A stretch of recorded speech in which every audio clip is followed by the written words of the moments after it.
A few weeks ago, I came across an entire series of videos on YouTube for other franchises and fandoms where it is simply 10 minutes of useless information about the said franchise. I watched a few of these videos and they are extremely interesting. There is so much useless Star Wars information out there in the wild, but I thought I'd start within my own niche, so here is 10 minutes of useless information about Star Wars Knights of the Old Republic. Before BioWare came up with the idea of Star Wars Knights of the Old Republic, one of the initial planned concepts was to make a game that was set during the Clone Wars that would be set around the story of Attack of the Clones.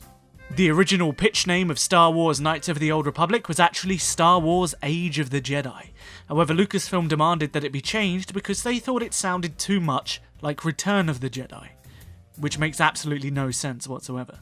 Bastila Shan was originally supposed to be Vima's Sunrider, as Vima was supposed to be extremely proficient with battle meditation. However, this was eventually changed because of a trademark issue, so the character was renamed to Sarath Dawn, and then eventually Bastila Shan.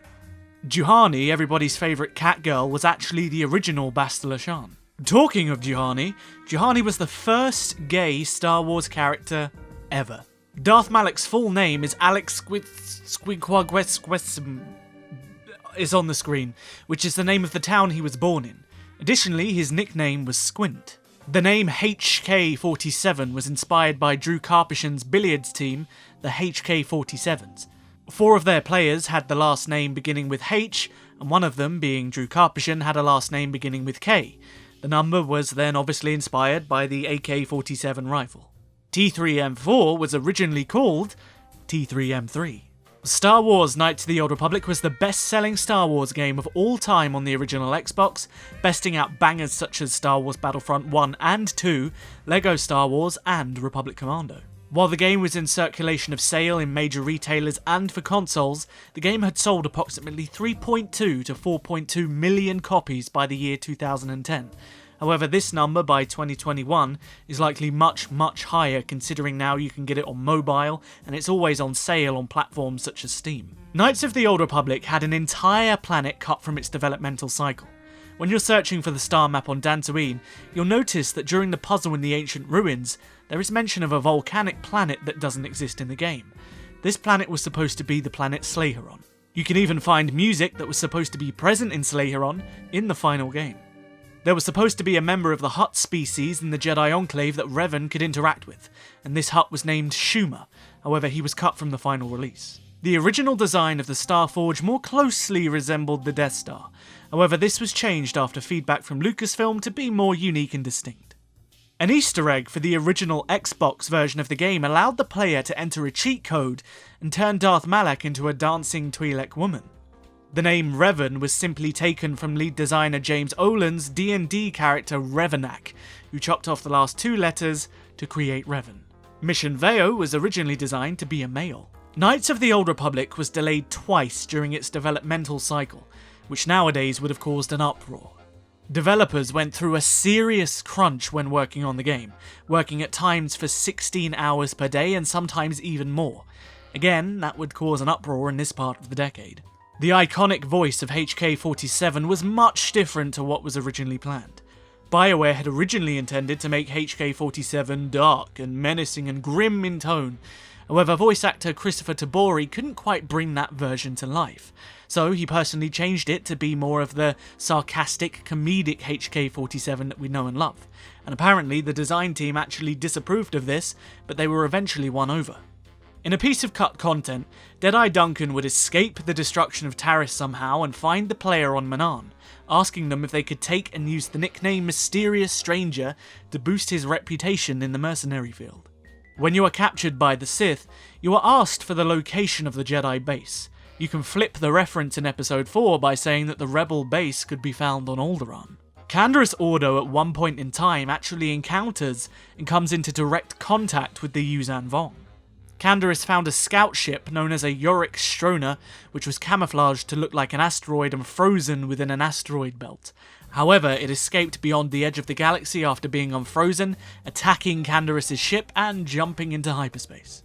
Yavin Station, where you can find trader Suvam Tan, exploded and crashed onto the moon Yavin 22 at least 400 years after the conclusion of the game, and was discovered some 3,500 years later during the time of Sidious's galactic empire.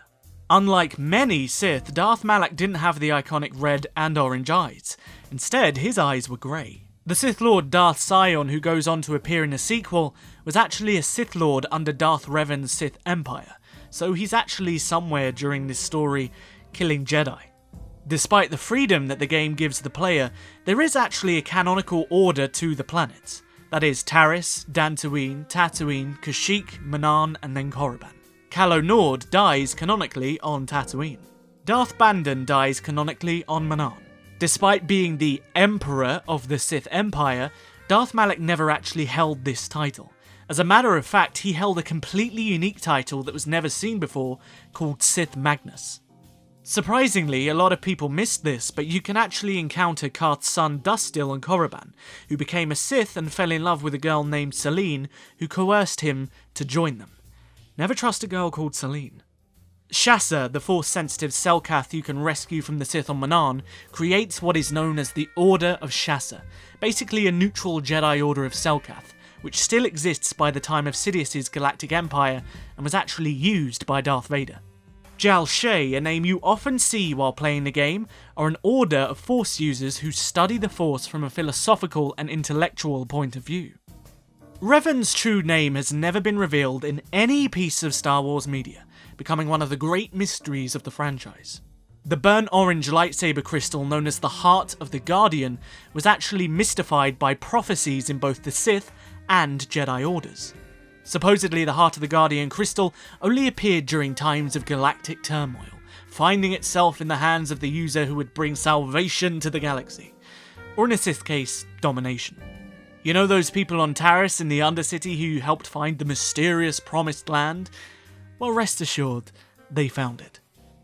During his time as a Sith Lord, Darth Revan did everything he could to stay as far away as possible from the Starforge. Instead, he took a tiny little fragment of it to study, and from then on he kept his distance. Darth Revan's teachings in Knights of the Old Republic are the precursor to Darth Bane's Rule of Two. Before becoming a menacing Sith Lord, Darth Malak was madly in love with an Arcanian woman known as Jarael. You've probably heard this one 1,000 times before, but there's only so much trivia I can put into a short 10-minute video, so I gotta make the most of it. Darth Revan's mask actually belonged to a woman. Yeah, get that. She was a Mandalorian who died on the planet Cathar after she stood against her own people for trying to commit genocide. There is actually a piece of cut content from the game where the player character would actually die at the end.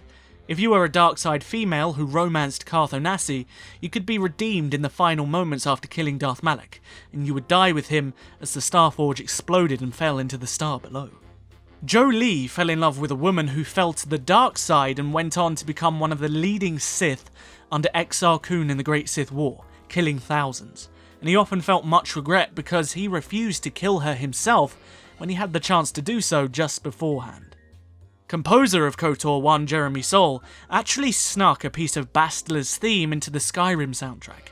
Check out the Skyrim song Distant Horizons after this video and skip to around 55 seconds. Enjoy. There's an item in the game called Galdoran Calrissian's Belt. Where have we heard that last name before? There are actually quite a lot of nods to characters in the movies by their last names. Who knows, they may be their ancestors. A few of these are Cassius Fett, Comad Fortuna, and of course, Admiral Dodonna. Darth Malak was actually designed and inspired by Darth Vader. While not trying to be a carbon copy, they tried to instill the same kind of fear that Darth Vader had. This is why he's tall, imposing, and has a cybernetic synthesized voice.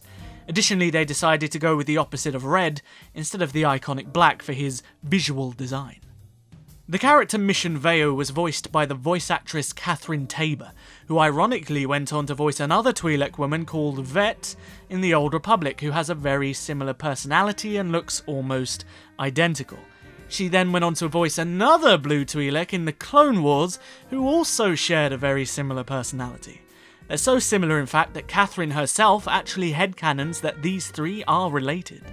Despite not going anywhere near any kind of developmental stage, BioWare envisioned Knights of the Old Republic 2 to have a big reveal equal to Revan's. They played with the idea of having the mentor character be a member of Yoda's species, and then it would be revealed that actually he was the main antagonist all along. Wait, isn't that what they did with KOTOR 2, just without the small frog and instead an old lady? Evil Bastila is hot, and you can't tell me otherwise.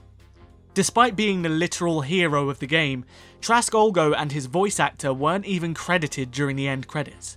An absolute travesty. Vrook is officially the biggest in Star Wars. That's canon. I was actually on a call with Kathleen Kennedy the other day because I'm clearly a Disney shill who they pay, and she said, yep, he's canonically the biggest in Star Wars, so you heard it here first, guys. So there we have it, that is 10 minutes of completely useless information about Knights of the Old Republic. But hey, it's fun to learn something new, right? Don't forget to share this video around to your friends who might also enjoy this useless rubbish, and don't forget to hit the like button because that will let me know if you want to see more content like this.